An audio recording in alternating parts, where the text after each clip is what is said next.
Morning. আচ্ছা, তোমরা কে কে গরম গরম পরোটা দিয়ে দুধ চা খেতে পছন্দ করো? বাসায় অনেক লোকজন, তো সকালবেলা ঘুম থেকে উঠে গরম গরম অনেকগুলো পরোটা বানিয়েছি। আর এই পরোটাগুলো না সুদা খেতে খুব মজা। আমি বানাইছি, আপা ভেজে দিছেন। তো যাই হোক, তারপর হচ্ছে সবাই নাস্তা নিয়ে বসে পড়ছে।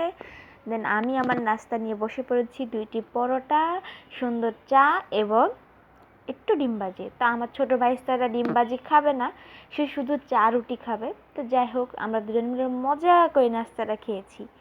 খাওয়ার পরে একটু আইসক্রিম খাইছি, ডিস্কো আইসক্রিম। তারপর হচ্ছে দুপুরে অনেক রান্না বান্না করছি।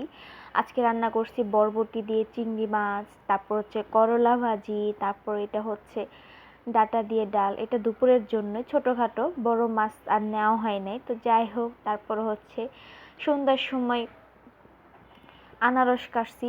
অনেক বড় একটা আনারস ছিল, বাট আনারসটা না অনেকটা পেকে গেছে, একটু গন্ধ হয়ে গেছে।